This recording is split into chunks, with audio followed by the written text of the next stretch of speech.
తిలగా టెంపుల్కి రాను రాను అని నిన్ను అంతగానో మాట్లాడినావు కదా, మళ్ళీ పొద్దున్న లేచి బాగానే రెడీ అయ్యి వచ్చిన. మరి ఏం చేయమంటావు చెప్పు? నేను నైట్ నువ్వే కదా, ఒకవేళ నేను తయారు కాకపోతే మొత్తం ట్యాంక్ నీళ్ళు నా మీద గుమ్మరిస్తాను.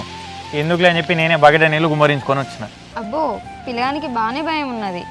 మరి బర్త్డే స్పెషల్ ఏంది? మీ పిల్లతో ఎటు వెళ్తున్నావు?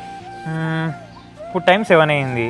8 వరకు మళ్ళీ ఇంకో గుడికి వెళ్ళి అటు నుంచి అన్న సినిమాకి వెళ్ళి ఆ మధ్యాహ్నం మంచిగా బిర్యానీని సాయంత్రం వరకు అలా ఎంజాయ్ చేసి వస్తాం. అయ్యో అవునా, ఈ మాట నాకు ముందే చెప్తే నేను గుడికి తీసుకొచ్చేదాన్ని కాదు కదా, మంచిగా మీ పిల్లతో వెళ్ళేటోనివిగా. నేనే తొందరపడ్డట్టున్నాలే. చాలే ఇంకా పొద్దునే జోకులు. నాకు ఏ పిల్ల లేదని నీకు తెలుసు కదా, తెలిసి కూడా ఎందుకు అబ్బా అడుగుతున్నావు? అయ్యో, నువ్వు టెంపుల్కి వెళ్ళాలి, మూవీకి వెళ్ళాలి, బిర్యానీ తినాలి, ఎల్లు లేట్ అవుతుంది, నేను వెళ్తాలే. అరే అరే అరే ఆగు, జోక్ చేసిన, కూర్చో. అయ్యో, నువ్వు నా చేయబట్టుకున్నట్టు మీ పిల్లకి తెలుస్తా మీ ఫీల్ కాదా? అట్లా ఎందుకు పట్టుకుంటున్నావు? ఇంకో దేవుడి గుళ్ళు ఉండి చెప్తున్నా, నాకు ఎలాంటి పిల్ల లేదు, మళ్ళీ అబద్ధం అన్నట్టు అవుతుంది, అందుకే నిజమే చెప్తున్నా. ప్లీజ్ నువ్వు ఆ పిల్ల టాపిక్ అది పక్కన పెట్టరాదు. సర్లే, నమ్ముతున్నాలే. నీ సింగిల్గా ఉన్న లైఫ్ తొందరలోనే మింగిల్ కావాలని ఆ దేవుని కోరుకుంటున్నా. నువ్వు ఎన్ని దేవుళ్ళని కోరుకున్నా నీకు ఆల్రెడీ చెప్పేసినా కదా, నా పెళ్లి డిసిషన్ మొత్తం మా అమ్మకే వదిలేసిన అని. మా అమ్మ ఎవరిని చూపించి వాళ్ళని పెళ్లి చేసుకుంటే వాళ్ళని వేసుకోవడం. అయ్యో అవునా, అయితే నువ్వు అమ్మ కూచివా?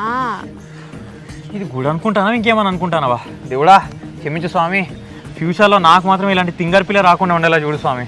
అంటే ఈ తింగర్ పిల్ల లాంటి అమ్మాయి నీ లైఫ్లోకి రావద్దని కోరుకుంటున్నావు అంటే నీకు కూడా గర్ల్ ఫ్రెండ్ కావాలని ఉంది కదా? బా ఇంకో నాకు ఈ పిల్ల పంచాయతీలు గర్ల్ ఫ్రెండ్ల లొల్లులు కాదబ్బా. నాకు కావాల్సింది ఒక మంచి ఎంఎన్సీలో మంచి ప్యాకేజ్తో ఒక జాబ్ రావడం, అది తప్ప నాకు వేరే ఆశలు ఆశయాలు ఏం లేవు. మంచి జాబ్తో పాటు మంచి పిల్ల ప్రాప్తి రస్తు. Thank you.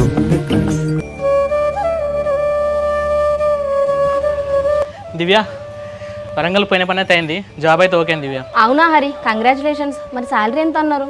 దివ్య 20,000కు ఓకే అయింది దివ్య, 9 to 6 జాబ్. సరే, ఆ 20,000 మనకి ఇప్పుడు హెల్ప్ అవుతుంది కదా, నువ్వైతే మంచి వెళ్ళరా రోజు.